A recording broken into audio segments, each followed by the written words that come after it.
রয়েছি বীরভূম জেলার ভান্ডিরবনের নিকটবর্তী কেন্দুলি গ্রামে। এই কেন্দুলি গ্রামটি হচ্ছে ঝাড়খণ্ড লাগোয়া আমজোড়া গ্রামের সন্নিকটে অবস্থিত। এখানে রয়েছে বিখ্যাত রাধা গোবিন্দ মন্দির। তো দেখছেন সেই রাধা গোবিন্দ মন্দিরের চত্বর। এখানে যিনি এই রাধা গোবিন্দ মন্দিরটি প্রতিষ্ঠা করেছিলেন তার ছবিও দেখাবো তো, এবং জানাবো এই মন্দির প্রতিষ্ঠার পর কি কি হয় অনুষ্ঠান এবং ভক্তেরা কোথা কোথা থেকে আসেন, সমস্ত জানাবো বিস্তারিতভাবে আজকের ভিডিওতে। ভান্ডিরবন ধামের পশ্চিমে অবস্থিত কেন্দুলি গ্রাম, আর কেন্দুলি গ্রামের পশ্চিমেই অবস্থিত দর্শনীয় রাধা গোবিন্দ মন্দির। তো রাধা গোবিন্দ মন্দিরে চলে এসেছি এখন। এই মন্দিরের বাঁ দিকে রয়েছে শ্রী চৈতন্য ভাগবত ভবন সৎসঙ্গ আশ্রম, আর এই আশ্রমের প্রতিষ্ঠাতা আধ্যাত্মিক জগতের অন্যতম সাধক শ্রীমৎ শঙ্করানন্দ ব্রহ্মচারী মহারাজ, যিনি 2014 সালে 18 জুলাই পরলোক গমন করেন। দেখাবো তার সমাধি মন্দিরটি। তো তার আগে দেখাবো সেই বিখ্যাত রাধা গোবিন্দ মন্দির। তো চলে এসেছি একেবারে রাধা গোবিন্দ মন্দিরের সামনে। মন্দিরে পূজার্চনা শেষ হয়ে গেছে, তাই দরজা বন্ধ রয়েছে, দেখাতে পারলাম না ভেতরের চিত্রটা। তো বাইরে থেকেই দেখে বুঝতে পারা যাচ্ছে যে কত সুন্দর এই মন্দিরটি, এবং এই মন্দিরে বহু ভক্তেরা যে আসেন তা বোঝাই যাচ্ছে। কেন্দুলির এই রাধা গোবিন্দ মন্দিরটি খুব কাছ থেকে দেখলে দেখতে পাবেন অত্যন্ত সুন্দর নকশা করা, কারুকার্য খচিত এই মন্দিরটি খুবই সুন্দর। আচ্ছা, হ্যাঁ ভালো আছে।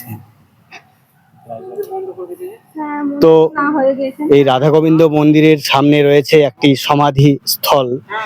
এই রাধা গোবিন্দ মন্দিরটি যিনি প্রতিষ্ঠা করেছিলেন সেই শঙ্করানন্দ মহারাজের সমাধি ক্ষেত্র। তো দেখাবো খুব কাছে থেকে সেই সমাধি স্থলটি। শ্রীমৎ শঙ্করানন্দ ব্রহ্মচারী মহারাজ, যিনি জন্মগ্রহণ করেন পূর্ব বর্ধমান জেলার আউসগ্রাম ব্লকের সোমাই গ্রামে। শুভ উপনয়নের সময় তিনি ব্রহ্মচারী হন এবং গৃহত্যাগ করেন। পরে বৃন্দাবনে গিয়ে সাধু সন্তদের সংস্পর্শে এসে মানব কল্যাণে মনোনিবেশ করেন। তিনি বর্ধমান জেলায় হাটসারান্ডি, নিঙ্গা, রূপসপুর, শিবপুর ইত্যাদি গ্রামে গড়ে তোলেন মন্দির মঠ।